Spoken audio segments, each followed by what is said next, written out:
This trip is for family only."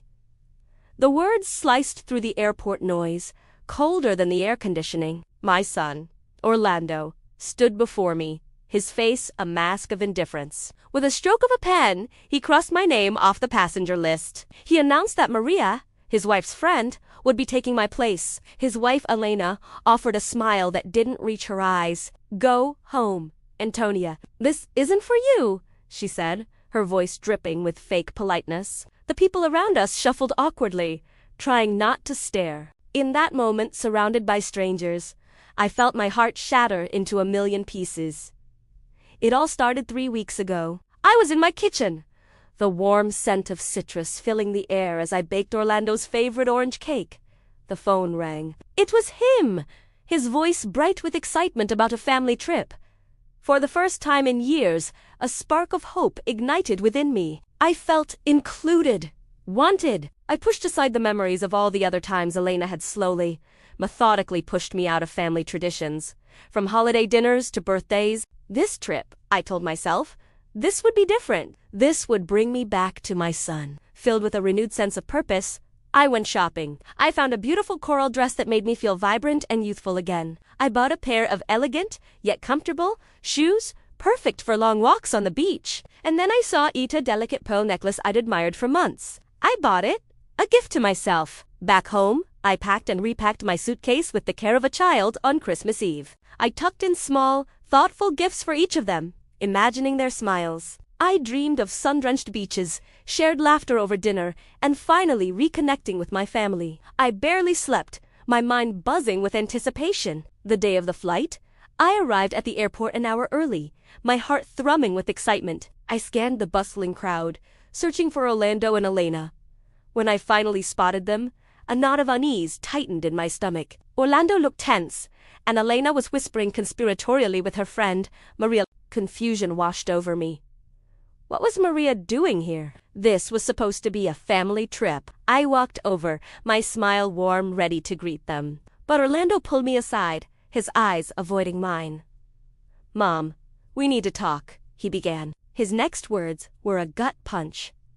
"This trip, it's for immediate family only."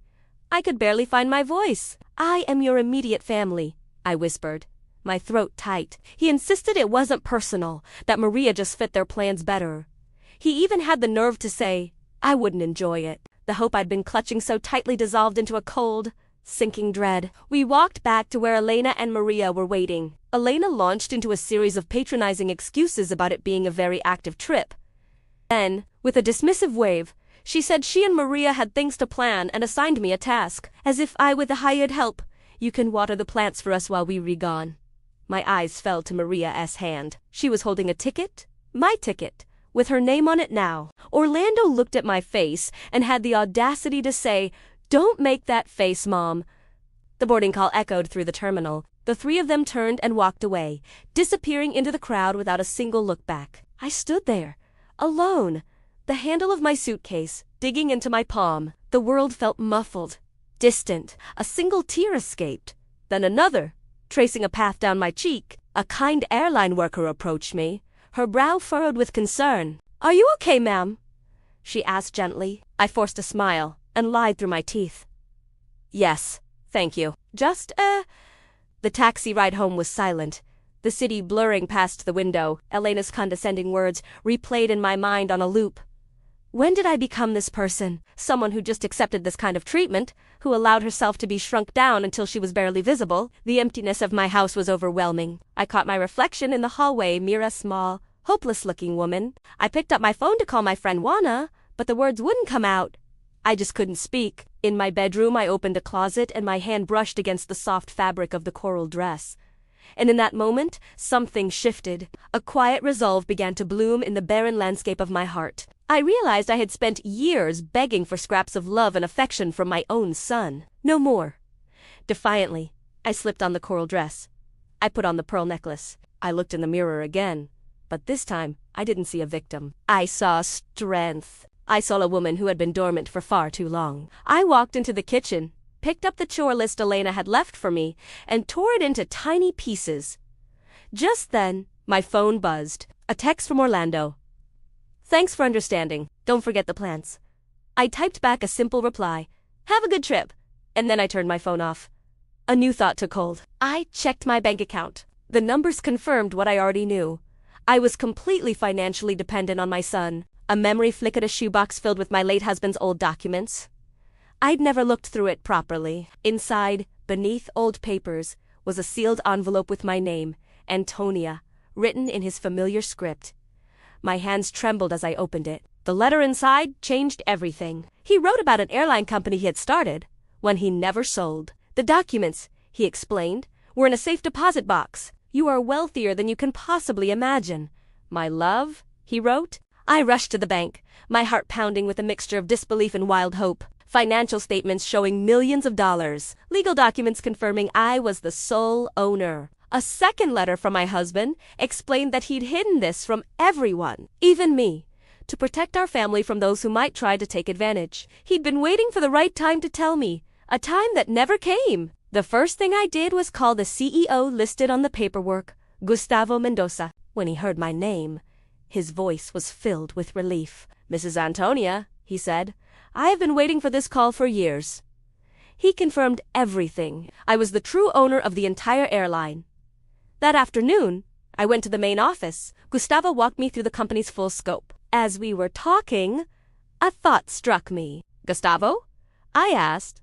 "What can you tell me about Flight 347 to Cancun?" "Yes, that flight departed about an hour ago." "It's one of ours."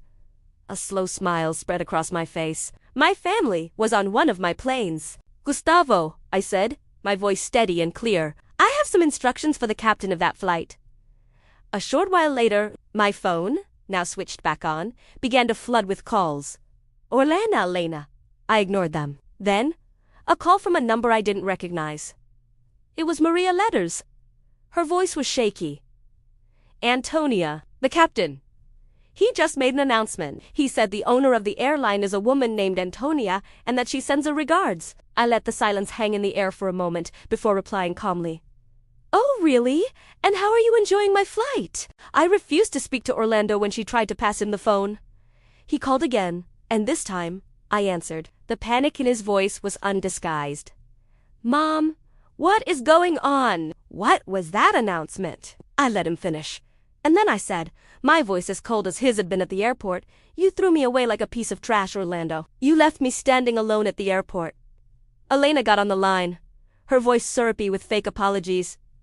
I cut her off. I told them both that I would no longer tolerate their disrespect, their games, their lies. This was the end of me begging for their attention. This was the beginning of me living my own life. As I hung up the phone, I felt a weight I didn't even realize I was carrying lift from my shoulders. I looked out the window of my new office, at the city stretching out below me, and I felt not anger, but a profound sense of freedom. I, Antonia, was finally walking toward my own future, a future that was bigger and brighter than I had ever dared to dream. Thank you so much for watching. If this story resonated with you, don't forget to like this video and subscribe for more content. See you next time.